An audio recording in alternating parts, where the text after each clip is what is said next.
All right, ladies and gentlemen, welcome back to another episode of The Wavelength. For this episode, we're introducing the last third of the creators of this podcast, Reed Bearden. Yes, sir. He's been off at school, living his life, playing water polo and everything like that. If you want to give him a brief little introduction real quick. Yeah, for sure. Hi guys, how's it going? My name's Reed. Like you mentioned, I'm a water polo player. I go to Mercyhurst University, which is in Erie, Pennsylvania, right on Lake Erie there, and yeah, just living life, having a good time. I'm glad to be here today with you guys. For sure, yeah, we're it's glad good to to have have you, you. man. Yeah. Been missing you, not gonna lie. I've been missing you boys too. Yeah. So let's just get right on into it again. So we kind of wanted to just see. So obviously you play water polo and you play college sports. So we just wanted to see, like, first of all, how does that affect like your school life and stuff, things of that nature? Yeah, no, that's a great question. So, I mean, obviously being a student, like a college student, is one thing, and that's a job within itself. But then when you add on the athlete aspect of that as well, it's a whole nother toolbox that you have to get yourself invested in. And so, I mean, it's definitely a lot more stressful, like in terms of trying to, manage your time and understand when you have practice, when you have study hall, when you have meetings, when you have class, when you have study groups, when you have time to eat, just all those little things that make up of your day. You just have to know how to manage that better. So I guess it's like almost allowed me to grow as a person just because I'm forced to manage my time so much more. So that allows me, to grow and learn that nothing's going to be handed to me. I have to, keep driving, keep doing what I want to do, and keep managing my time if I want to get to where I want to be. Do you sometimes feel like you get off track a little bit, like or not off track, but probably more overwhelmed, I would say, with all the stuff that you have to manage? Yeah, just like anyone. I mean, obviously, I'm going to get overwhelmed after a while, and once the stress just builds up, and you feel like you're in a time crunch. Sometimes it can be, very stressful. But like, nothing ever to where like, you feel like you'll never be able to get something done. There's definitely times where like you're questioning whether you'll get something done, but you eventually always figure it out. And I'm lucky to have like teammates that surround me that are very supportive and help me out when like in areas where I need it. Say there's one class that I'm not necessarily so good at, I can find somebody on my team that excelled in that class, and I can get their kind of feedback and connotation on what I should do to better myself in that class or that course or I mean, whatever I'm doing. from everything that you told us about, like, the kids on your team and everything, like, they all sound like a really great group of guys. And I hung out with Derek for that 2 week period when he came over here to Grand Blanc, and I feel like he really just accepted me and, like, to get close to him and everything like that. Yeah. I mean, it's like being a student athlete, obviously you got a lot more on your plate, but at the same time, you're in a pretty much a brotherhood, like a band of brothers that will help you out no matter what. Like, I know it's kind of hard even not being on a team, just like being regular students like us. Like, there's not many people we can ask for help. And I know I get overwhelmed by that, so I'm sure it's a whole nother level for you, but you seem to be handling it well. Oh yeah. Right, and that's one of the benefits, like what you just mentioned, is like obviously you come to campus and you immediately have 20 instant friends Yeah. as a freshman, and for you guys going in as freshmen, just student size, do you guys know how overwhelming it can be Yeah. to go in as a freshman and not really know you're in college, you're in the big leagues now, so Yeah. I'm definitely very grateful, and I count my blessings every day where I have that supporting group and I have those surrounding peers that allow me to be successful. For sure, for sure. So we know that Reed, I know that you're pretty into weightlifting too, just kind of like us and everything like that, trying to be fit. And So we were wondering, like, what are some, I guess, tips for success in the weight room through your like Or eyes? how Yeah, intense of a workout do you got? Like, how often do you guys work out, yeah, or yeah. is it pretty hard? Yeah, in terms of right now, we're still like even during COVID, as of right now, we're still practicing. We're in the pool 3 mornings a week, and then we have weights 3 days a week. And then additionally, we're supposed to, we're encouraged to work out on our own and hit weights on our own. And then Mhm. on top of that, we have team meetings twice a week Oh, Oh really? yeah, and stuff. So, I mean, even with COVID, there's still a lot going on. If we weren't in COVID, and let's say we were in season as we should be right now, like if COVID weren't a thing, then those times of practices that I just mentioned are either doubled or tripled. So, I Oh, mean, we wow, definitely yeah. got a lot of day if that's what you guys are asking in terms yeah. of our schedule and working out and staying fit. Oh, yeah. Do you have any tips for the people in the weight room Yeah, I trying to mean, get just bigger? kind of like what you always emphasize, just go in the weight room with a purpose. Don't go in there just to go through the motions and be there just to look good and post something on your Snapchat story. Go into the weight room with a purpose and go in there to drive and want to be successful and want to look better and want to be cut and look toned. All the above. And if you do those things and you go in with a purpose and you have that hard working mentality and that just gritty mindset every single day in the weight room. Well, if it's in the weight room or if it's in the pool or if it's on the track or if it's even on the Uh, road riding a bike, whatever you need to do to exert yourself and physically improve your body, go do it and do it with a purpose because you're going to make yourself that much stronger, that much better. for sure, for Oh sure. yeah. I feel like that's what we kind of got into that mindset over the summer and stuff like that because we were working out so much. And I mean, Show was obviously working out too. Yeah. That dude got big. That was all I could think about. If it Dude, wasn't doing anything, is did you see on his story, man? He freaking the other day he maxed out at 85. 285 for bench, man. That was gnarly. Yeah. It was legit too. I mean, it After was on he the get Smith lean. machine, but Yeah. I still hit 275 at my house before that, so I was making progress anyway. I want to get to Yeah. 315 by Halloween. Now that would be scary. No, you're looking cut, dog. That was awesome. Yeah, thanks, man. Oh yeah, Yeah, we gotta all hit a workout sometime when Reed's back in town, or definitely. oh yeah,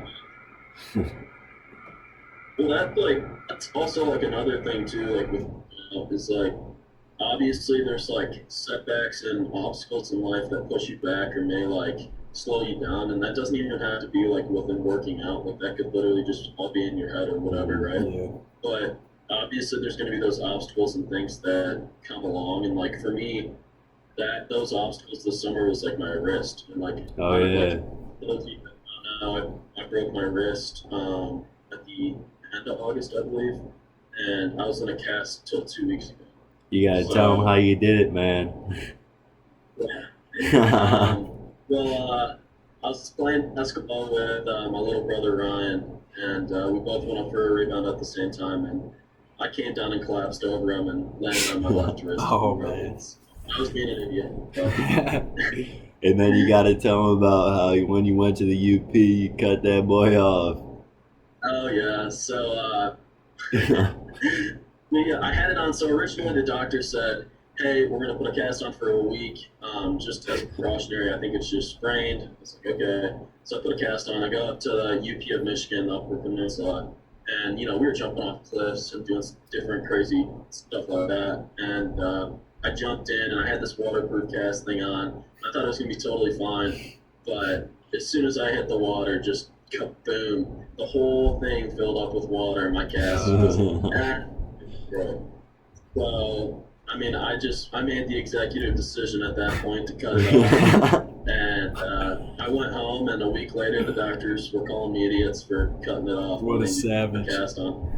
So, Wow. that was definitely an event in my life over the course of this year. But I mean, kind of getting back to like what I was talking about, just like over like for me, like I know it was such like a small bump in the road, and like obviously it healed now, and like I'm back to sort of my normal. But like even like when I did have my cast on and stuff, I still had to come over like overcome adversity and go to the weight room and still work out and still run and still do all my daily deeds, even though I had that big cast setback on my left Yeah. arm.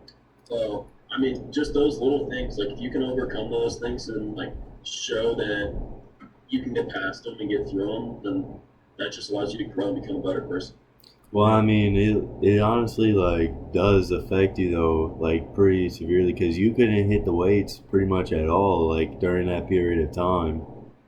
Yeah, And so, like, obviously, that number one, that's gonna be just sad for you because I know that you love hitting the weights. And yeah, then, like, number two, like, you just like with you playing college sports, you constantly have to be grinding and stuff, and just not being able to do your normal probably set you back a little bit. But I mean, you said you were back in the pool now, right?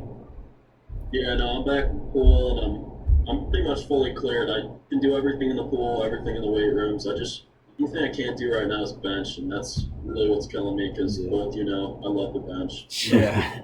that Don't we sucks, all, but man? Don't we all? yeah, that's what I'm saying. That's like the only thing though. Like I've been able to squat and hang clean and power clean and all that. So I mean that's been fun. But like bench definitely not being able to bench definitely sucks. Did you notice like a big difference from when you first got in the pool, like just not being able to do like exercising and all that stuff as much? Did you notice a bigger difference just be like going back into the pool after all this COVID stuff hit and all that like everything else?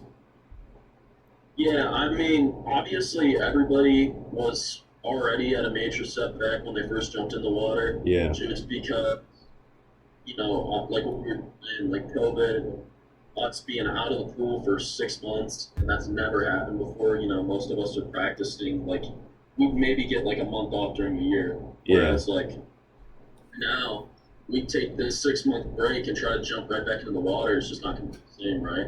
yeah, So, or at least for a while until you get back into the pool. And so, I mean, everybody was definitely set back, but for me personally, um, kind of like going back to what we were just talking about, like having that purpose mindset that yeah, like we need to drive and get better and work hard.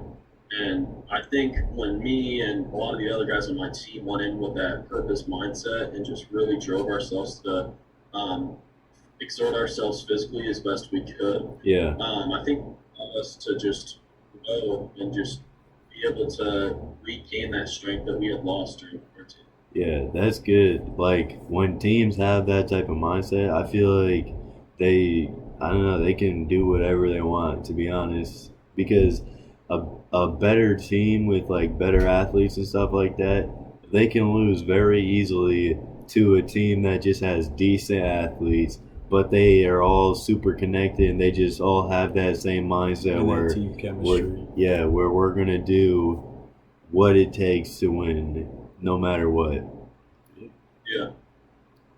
And I feel just from the conversations that I've had with Derek, who's like isn't he one of your guys' team captains now or something like that?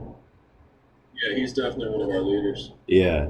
So just having conversations with him and like seeing how he interacts with all the other teammates and how you interact with all your other teammates and stuff, like it's like powerful stuff, to be honest, because you guys feel so connected, and like it's literally a brotherhood, and that's Yeah, crazy stuff to see.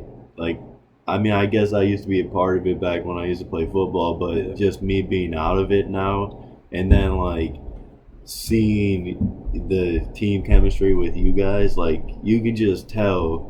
Like I'm being serious. I think you guys could do some crazy stuff if you guys get back in the water and you guys get back to full strength and where you guys were like last year and stuff like that. yeah, and that's a great point you bring up because, excuse me, just like one of my coaches when I was younger used to always tell us, it's 80% mental and 20% physical. It's 80% what mindset you have going into the game, what mindset you have during the game, how you feel about your opponent. All that factors into the game a lot more than the actual skill level and actual physicality that's being done. It's all about your mindset and how you go into it. If you go in and you have a team of just units that all have a positive mindset and all have that just drive and grit energy to like go beat any team that's out there, then you're gonna beat every team that's out there. That's just how it works. For sure. I agree with you 100%, man. Well, shoot, it's been great having you on for this little short video just to introduce you to the followers and the fans and stuff like that. We'll be seeing him around a lot more. Oh yeah, he'll be in our next video with Scary Scat for sure. We're gonna get him on the Zoom call in it. Yeah. Well, thanks for having me today, boys. I appreciate it. I'm excited to get into this, dive into this deeper, and get really get cracking down with this YouTube channel because this is gonna be fun. Oh yeah, it's been a great time so far, and I can't wait till we can start making more content for you guys, and we're just gonna get better and better every single time. So thanks for tuning in. Like and subscribe. You guys know the deal. Comment in the set or comment down below what you guys want to have us talk about next and everything like that. And thanks for tuning in to The Wavelength. Oh yeah. All right, guys. All right. Peace out. Peace out.